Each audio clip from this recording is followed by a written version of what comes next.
mikwano bakonectinga ku wifi naye tomanyi password. Kano kagenda kuyamba mmwe abaana bali eyo nga mu kiyumba oba wa nga muli ku wifi naye nga temumanyi password. Manyi bano Abarabu sometimes batuggyako wifi zaabwe. So kati omanyi mukwano kye tugenda okukola, genda mu settings, omala ogenda mu setting, genda awali wireless network.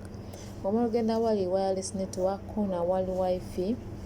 Bw'omala okukoona awali wifi, kati wano olaba zino koodi zonna, naye kati ndi connected ku Ali.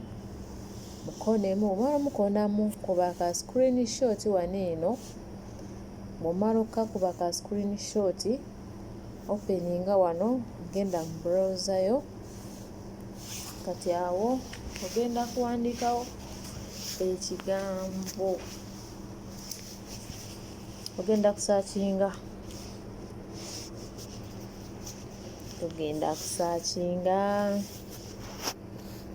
kansubire nti muli kundaba.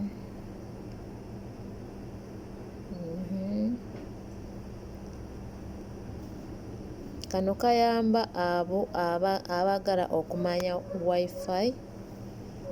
Kano kayamba abo abaagala okumanya wifi password abantu abakuggyako ku ssimu, kubanga sometimes bateeka ku magundi gaabwe ne batuggyako. Kati omala okakolako ng'okola ki? Nedda nkoze mu nsobi. Olaba oteekako ORG, then ng'osaakinga. Omala okusaakinga, kati nga wano nga kakuleetedde bino bye kakuleetedde, ogenda kukyuzinga awali choose.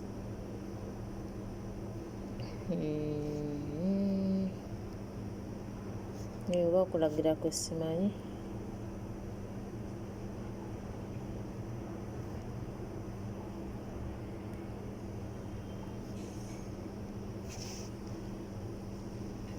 Ndasaakinga awali choose, bakuleetereyo files. Omala ozikuleetera, ogenda kulaba wano wagula awali screenshot. Nyigaako, wamala okuleetera awali screenshot, nyiga wano awali submit.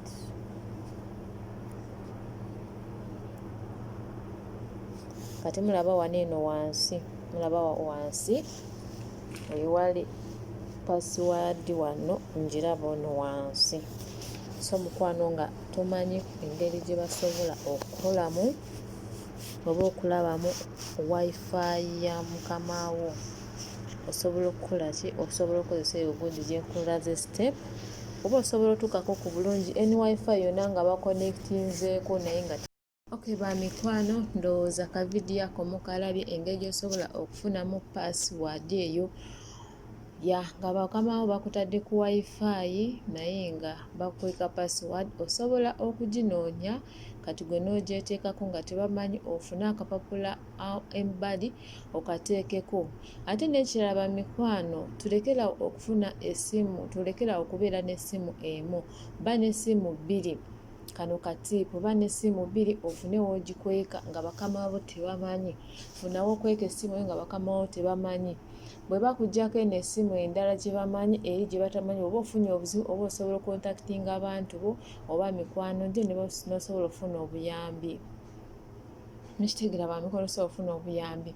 Oba bw'oba ng'ogenda kujja e Uganda, oba kaŋŋambe nti ozze e Uganda osuubira kudda walala, bw'oba tambula n'essimu zo nga bbiri, bategeereko emu endala ogirye kava. Osobola ogikweka abantu bwe batasobola kukola ki?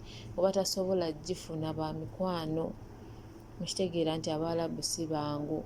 Kati w'omala okutuuka ne bamala okuconnectinga ng'omaze kulaba kano ka vidiyo n'omala okukiga engeri gy'osobola okutegeera eyo password, osobola okweconnectingako.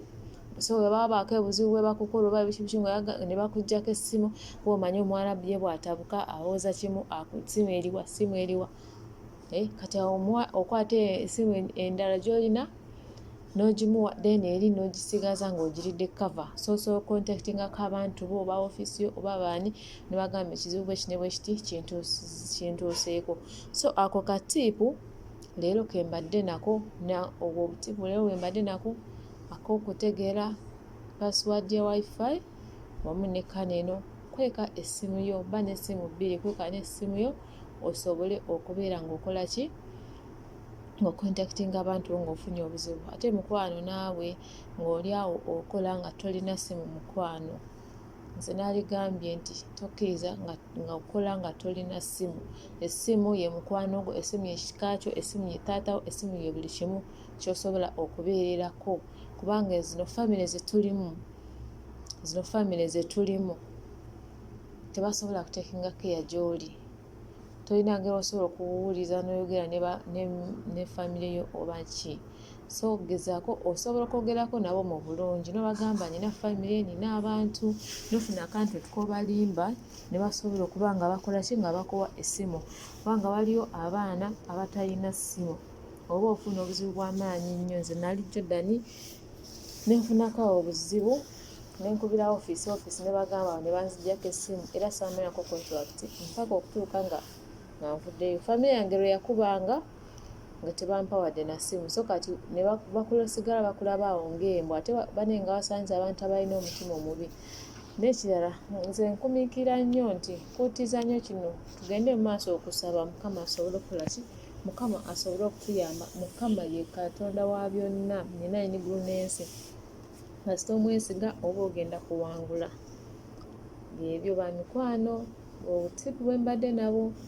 Please obanga gwe mulundi gwo ogusoose kulaba ku channel yange, please subscribe, like, comment ebintu byanjawulo ebijja byendeeta nga tusharinga tuwuliriza. Mukama abampeera omukisa. Mbagala nnyo mwenna, Mukama abankumire.